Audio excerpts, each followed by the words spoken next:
Kadangkala kita belum siap. Tamara dan Ray baru saja pulang dari rutinitas malam minggu mereka. Kali ini mereka baru saja menonton bioskop. Mereka sedang tidak hanya menonton di rumah Ray, karena baru-baru ini cukup banyak film horor yang rilis, dan Tamara menyukainya. Beruntung, Ray juga suka film bergenre tersebut. Astaga, tiba-tiba Tamara terhenyak seperti terkejut. Saat ini mereka sedang dalam persiapan pulang di mobil Ray, masih di area parkir mall tersebut. Sudah sangat sepi karena mereka menonton film dengan jadwal tayang paling akhir. Lihat apa sayang? Tanya Ray yang kini sudah hafal betul dengan respon Tamara jika melihat sesuatu. Aku lihat guling, poci, pocong, ucap Tamara dengan ekspresi masih kaget tapi tidak nampak takut sama sekali. Di mana? Tanya Ray penasaran. Sebelah kiri, samping pilar itu, ucap Tamara, memberi clue pada Ray yang tidak bisa melihat apa yang dilihatnya. Dia mempertajam pandangannya. Sosok itu berkain kafan agak kumal, namun wajahnya masih cukup terlihat jelas, tidak seperti sepengetahuannya jika sosok seperti ini biasanya berwajah hitam atau sudah membusuk. Sosok yang ditemukannya ini berbeda. Wajahnya jelas terlihat. Seorang bapak dengan kumis tipis, raut wajahnya seperti sedih, menarik perhatian Tamara sebelum Ray memelototinya agar tidak lagi ikut campur urusan makhluk-makhluk macam mereka.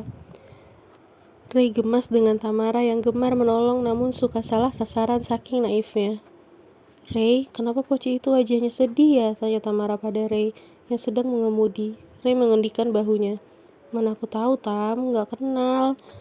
Lihat dia aja aku gak bisa, sahut Ray, gemas dengan kekasihnya itu. Tamara berpikir, iya juga ya.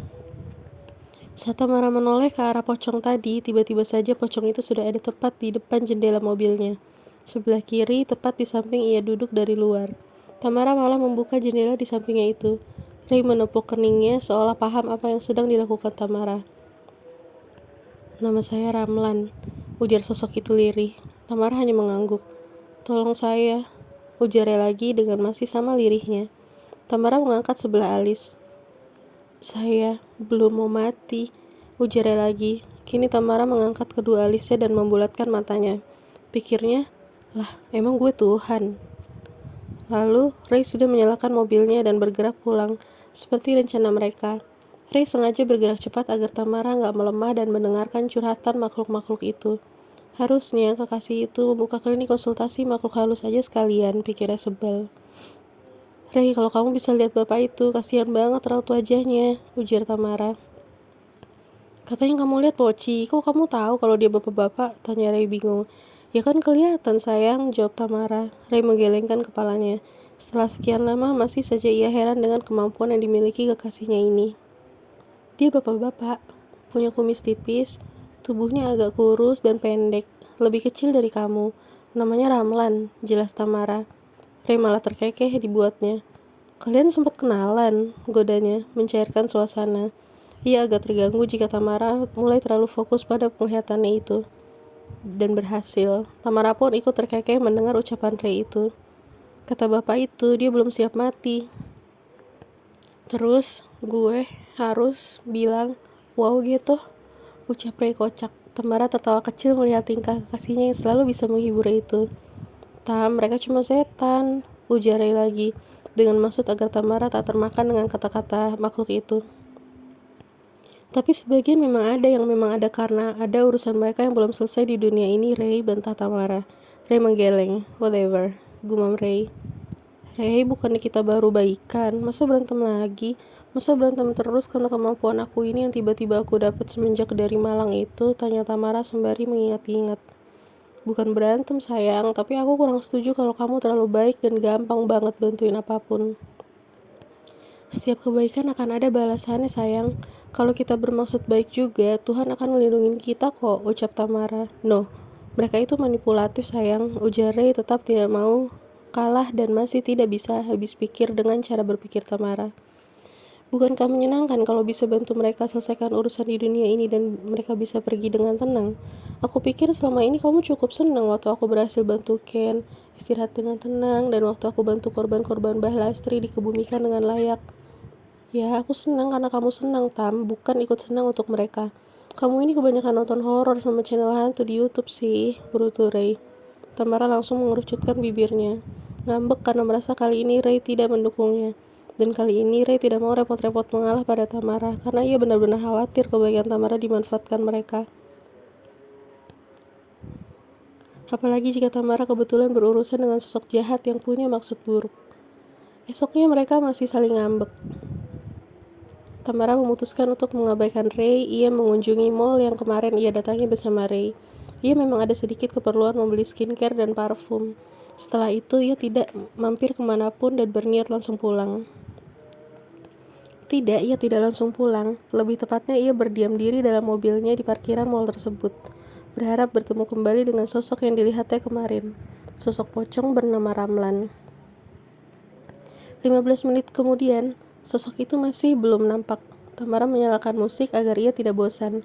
Jika dalam 30 menit tidak muncul juga, maka ia berniat pulang rencananya. Namun, tak lama datanglah sosok itu. Tamara menantikan sosok itu berjalan lompat-lompat menujunya, tapi tidak. Ia tidak melompat, namun berjalan pelan dengan melayang pendek menghampirinya. Kira-kira hanya setinggi mata kaki jarak melayangnya itu. Sosok itu kini berada tepat di depan kaca sisi pengemudi tempat Tamara duduk saat ini. Tolong saya. Ia masih mengatakan hal yang sama dengan apa yang dikatakannya juga kemarin. Saya nggak bisa bantu apapun, Pak, sahut Tamara.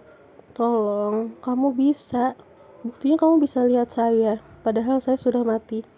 Tapi dimensi kita beda, Pak. Saya cuma bisa bantu doa. Bibir bapak itu terbentuk seperti sedang menangis, tapi tak ada air mata di sana. Hanya wajah yang begitu pucat, nyaris membiru. Saya ninggalin anak saya. Istri saya sudah meninggal sebelum saya. Beberapa hari lalu saya kecelakaan. Anak saya masih sama siapa? Ujarnya penuh kesedihan. Tamara iba lalu ia menggeleng. Saya tetap gak bisa bantu apa-apa selain doa, supaya jalan kamu dimudahkan dan semoga anak kamu selalu dalam lindungan orang-orang yang sayang sama dia. Iya, dia ikut adik saya. Tapi saya masih berat pergi ninggalin dia. Gimana kalau dia nangis? Anak saya masih kecil, ujar pocong itu. Tamara mengangkat kedua alisnya. Terus lu nyuruh gue adopsi, batinnya. Semua hanya butuh waktu, ujar Tamara berusaha memberi pengertian pada sosok itu agar dapat menerima takdir kematiannya. Tolong temui dia. Bilang kalau saya sayang dia. Maaf, saya nggak bisa bantu kalau itu. Saya cuma bisa mendoakan aja ya, Pak. Saya kan juga nggak tahu harus nemuin anak kamu di mana. Kalau saya harus nyampein itu. Kasihan anak saya masih kelas 1. Dia sedang sangat senang karena sudah sekolah. Tapi saya nggak bisa temani dia. Ayah macam apa saya ini, ratap sosok pocong itu. Justru kalau kamu terus meratapi, bisa-bisa anak kamu malah rewel. Karena kamu kan punya kontak batin tentunya dengan anak kamu, ujar Tamara. Lalu ia menarik nafas sejenak sebelum meneruskan. Sebagai kamu merelakan takdir kematianmu, agar kontak batin kalian mengantarkan rasa legowo untuk anak kamu. Dia pasti anak yang baik dan bisa tabah serta mendoakan kamu asal kamu juga bisa ikhlas, paham? Tamara mencoba menasehati sosok itu. Sosok pocong itu pun mengangguk. Dan ajaib, kini wajah sosok itu tidak lagi terlalu sedih seperti saat Tamara bertemu dengannya pertama kali. Hanya seperti wajah merenung saja.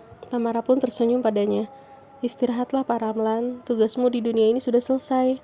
Sosok Pak Ramlan itu memberi gestur mengangguk lalu menghilang dari hadapan Tamara. Sebersih rasa damai menanggapi hati Tamara. Ia meraih ponselnya dan menuliskan pesan untuk Ray sambil tersenyum sendu. Mission accomplished. Biarkan saja Ray mengira. Memang dia pikir kalau tanpanya Tamara gak akan bisa menyelesaikan niat baiknya.